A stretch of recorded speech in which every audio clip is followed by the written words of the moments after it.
श्री संत सद्गुरू बाळूमामा प्रसन्न. नमस्कार श्रोते हो. आज आपण श्रवण करत आहात श्री बाळूमामांचा संदेश. पाहून दुर्लक्ष करू नका. हा संदेश जर तुम्ही शेवटपर्यंत बघितला तर नक्कीच तुमच्यावर आणि तुमच्या कुटुंबावर बाळूमामांची कृपादृष्टी अखंड राहील आणि तुमची सर्व दुःख यातना या वाऱ्यासारख्या दूर होऊन तुमच्या जीवनात आनंदमय वातावरण तयार होईल. म्हणून असेच बाळूमामांचे संदेश आपल्यापर्यंत पोहोचण्यासाठी आपण पहिल्यांदा व्हिडिओला लाईक करा. चॅनलवर नवीन असाल तर चॅनलला सबस्क्राईब करून शेजारील बेल आयकॉन नक्की प्रेस करा, जेणेकरून येणारे असेच बाळूमामांचे संदेश आपल्याला सर्वात अगोदर भेटतील. बाळूमामा म्हणतात, आपण आपल्या सोबत घेऊन फिरतो ते आपलं अस्तित्व असतं आणि जे आपल्या माघारी चर्चिलं जातं ते आपलं व्यक्तिमत्व असतं. आणि व्यक्तिमत्व जर स्वच्छ असेल तर आपल्या अस्तित्वाला सुद्धा नेहमीच चौकांचा सलामच असतो. आयुष्याचा समतोल हा त्यालाच राखता येतो ज्याने आयुष्य तडजोड नाही कसरतीच्या जीवावर उभं केलं असतं. कथा सांगता येत असतात पण व्यथांना शब्द नसतात, त्या भोगाव्याच लागतात. आपुलकीचे चार शब्द मनापासून बोलत आलं की आयुष्यात हितचिंतकाची कमतरता कधीच भासत नाही. आवडत्या व्यक्तीपासून मन दुःखी झालं हे वाक्य लक्षात ठेवा. दुःख महत्त्वाचे असेल तर त्या व्यक्तीला विसरा आणि व्यक्ती महत्त्वाचे असेल तर दुःख विसरा. नियमितपणा हा दुसऱ्याच्या वेळेला किंमत देण्यातून जन्माला येतो. व्यक्तिमत्वाला आणि स्वभावाला न शोभणाऱ्या भूमिका नाईलाजास्तव साकारायला भाग पाडणारं अनियंत्रित चित्रपट म्हणजे आयुष्यच असतं. लक्षात घ्या, मनापासून केलेल्या हितगुंज मनातील सुखांचा बराचसाच भार हलका करून जातं. म्हणून जीवन जगत असताना नेहमी रोज सकाळी प्रथम परमेश्वराचा आभार माना, सायंकाळी दिवस चांगला गेल्याबद्दल आभार माना, जेवताना त्याचे आभार माना, झोपताना त्याचं आभार माना. प्रत्येक गोष्टीसाठी कृतज्ञ राहा. प्रार्थना ही ईश्वराबरोबर संवाद साधण्याची, संपर्क करण्यासाठी आहे. आयुष्य हे एकदाच मिळतं, त्यामुळे दुसऱ्यांच्या चुका शोधून तिसऱ्याला सांगण्यात आपलं आयुष्य व्यर्थ वाया घालवू नका. त्याऐवजी आपल्यातील गुणदोष ओळखून ते सुधारण्यात आपला वेळ खर्च करा. आपण स्वतःच्या मनाची स्वच्छता करू शकलो साफ मनाने इतरांबद्दल विचार करून, जेणेकरून त्यांच्यामधील गुणांचा आपल्यात अंतर्भावात करता येईल. सागराप्रमाणे दुःख असूनही मोत्यासारख्या सुखासाठी होणारी वाटचाल म्हणजेच आपलं आयुष्य असतं. तुम्ही लक्षात घ्या, विचार करण्यात वेळ घालवण्यापेक्षा प्रयत्न करण्यात दिवस घालवा, कारण विचारांना माणूस खचतो आणि प्रयत्नानं प्रगती मार्गावर पोचतो. आपल्या एखाद्याच्या मागं पुढं करतो ते फक्त नातं टिकवण्यासाठी आणि समोरच्या त्याचा चांगलाच वापर करून घेतो स्वतःचा अहंकार वाढवण्यासाठी. एखाद्या व्यक्तीच्या हृदयात स्थान मिळवण्यासाठी फक्त विचार छान असून चालत नाही, तर ते विचार कृतीत उतरवण्यासाठी तत्पर राहावं लागतं. जगण्यातील वेदना कमी करण्यासाठी असतील तर 3 गोष्टी शिकल्या पाहिजेत. काहीही आपलं नाही, काहीही आपलं नव्हतं आणि कधीही काहीही आपलं राहणार नाही. अश्रूंशी संघर्ष केल्यानंतर चेहऱ्यावर उमटलेल्या इतक्या सुंदर काहीच नाही. आवड ही माणसाची कधीच बदलत नसते, मग ते तरुणपण असो नाहीतर म्हातारपण असो. बदलण्यासाठी भाग पाडते ती परिस्थितीच असते. आपण नेहमी लक्षात घेतलं पाहिजे, जीवन हे खूप सुंदर आहे, कारण आयुष्य हे एकदाच मिळतं. त्यामुळे दुसऱ्यांच्या चुका शोधून तिसऱ्याला सांगण्यात वेळ वायपट घालवू नका. जीवनाचा आनंद घ्या. काटा जरी काट्यासारखा वागला तरी फुलानं आपलं फुलणं सोडायचं नसतं. जीवनाचं रस्तं खडतर असलं तरी रस्ता बदलून का होईना, परंतु चालणं सोडायचं नसतं. एखाद्या अडचणीत माणूस कामाला आला नाही म्हणून एखाद्याला जोडलेलं नातं लगेच तोडायचं नसतं. हीच खरी मैत्री आणि हीच खरं नाती असतात. जोडलेल्याला जपायला जमलं, त्याला जगणं जमलंच जमलं. हरवलेल्या वस्तूही सापडू शकतात, पण एकच गोष्ट अशी आहे की जी एकदा हातातून निसटली की कोणत्याही उपायानं पुन्हा मिळू शकत नाही. ती असते आपलं आयुष्य.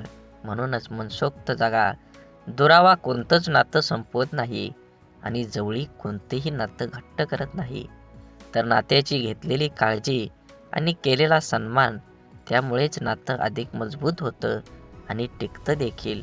त्यामुळं नात्याची काळजी घेत राहा. तुमचा आजचा दिवस निरोगी आणि यशस्वी जावो हीच बाळूमामांच्या चरणी आमची प्रार्थना. वाट सर्वांना माहीत असते, पण देह गाठण्याची जिद्द फार कमी जणात असते.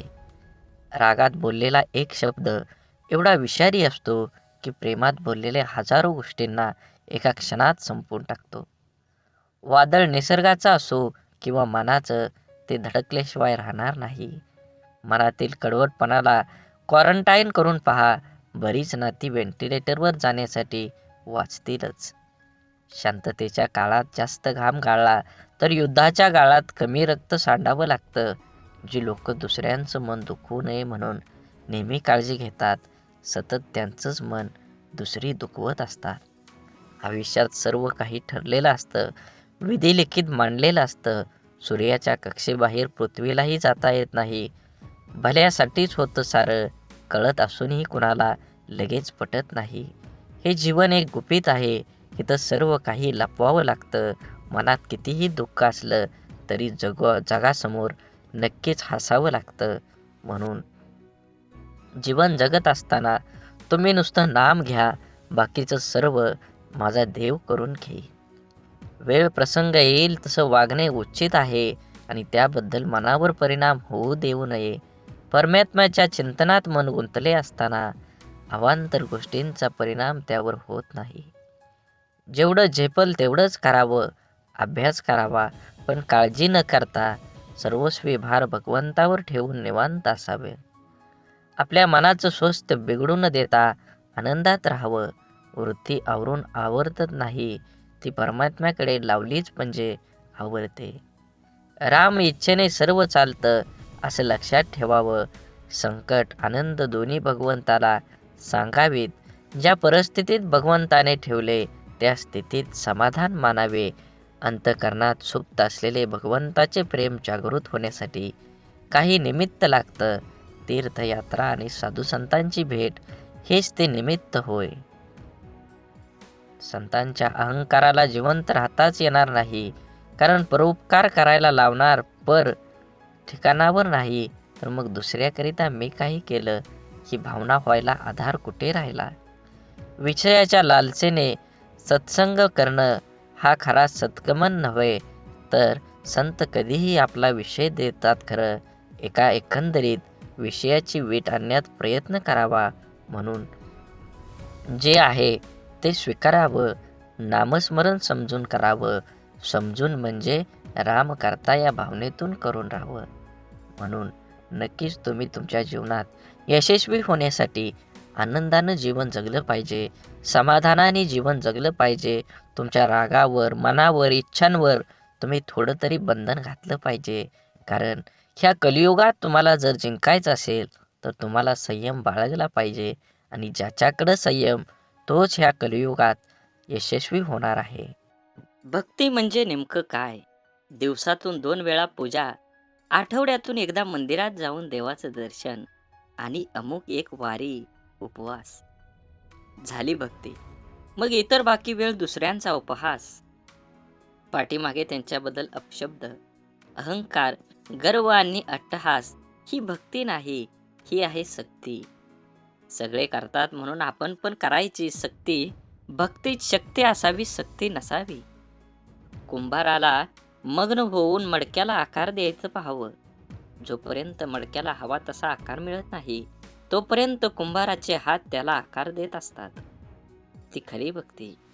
आईला आपल्या लेकराला गुंजरताना पाहावं, ती खरी भक्ती. एखाद्या संताला बेधुंद होऊन अभंग गाताना पाहावं, ती खरी भक्ती. चिमणीला आपल्या पिल्लांना भरवताना पाहावं, ती खरी भक्ती. मनापासून केलेली गोष्ट प्रत्येक म्हणजे गोष्ट भक्ती होय.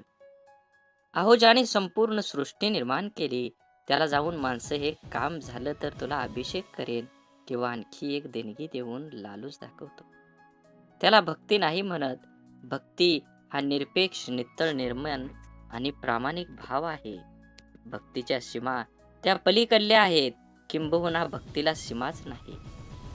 भक्तीच्या सीमा ठरवायला जातो ना, तिथेच आपण फसतो. म्हणून तर बाबूजी एका भगवद्गीतेत म्हणतात, देव अंतरात नांदे, देव दाही दिशांनी गांदे, देव आभाळी सागरी, देव आहे चराचरी, देव शोधून या पाहावी, देव सहानुभूती या ठाई. म्हणून एक शेतकरी होता. तो आपल्या शेतात मशागत करायचा. त्या शेताच्या मधोमध दगडाचा एक भाग जमिनीचा वर पसरला होता. त्यामुळे तो अनेक वेळा त्याला अडथळ्यानंतर पडला होता. त्याला काढण्यासाठी शेतीची बरीच अवजारं तुटली, हे कळत नव्हतं. रोजच्या प्रमाणे आजही तू पहाटे शेतीला गेला, पण वर्षानुवर्ष जे घडत होतं तेच घडलं. पुन्हा एकदा शेतकऱ्याचा नांगर दगडावर आदळून तुटला. शेतकऱ्याला खूप राग आला आणि त्याने मनात विचार केला की आज काही झालं तरी हा खडक जमिनीतून काढून या शेताबाहेर टाकायचा. त्याने लगेच धावून 2-4 जणांना बोलवलं आणि सगळ्यासह त्या दगडापर्यंत पोहोचला. मित्रांनो, शेतकरी म्हणाला, हे बघा, जमिनीतून बाहेर पडलेल्या या खडकाच्या भागाने माझे खूप नुकसान केले आहे आणि आज आपण सर्वांनी मिळून तो मुळापासून बाहेर काढायचा आहे. असं म्हणून तो फावड्याने दगडाच्या काठावर मारू लागला. पण काय, त्याने 1-2च मारले आणि संपूर्ण दगडातून जमिनीतून बाहेर पडला. एकत्र उभा असलेले लोक आश्चर्यचकित झाले आणि त्यांच्यापैकी एकाने हसून विचारलं, का भाऊ, तुमच्या शेतात मधोमध एक मोठा खडक गाडला आहे असं म्हणायचे, पण तो छोटा दगड निघाला. शेतकऱ्यालाही आश्चर्य वाटले की वर्षानुवर्ष जो त्याला मोठा खडक समजत होता, प्रत्यक्षात तो एक छोटासा दगड होता. आधी काढण्याचा प्रयत्न केला असता तर एवढा त्रास सहन करावा लागला नसता आणि मित्रांसमोर आपली चेष्टा केली नसती, अशी खंत त्याने व्यक्त केली.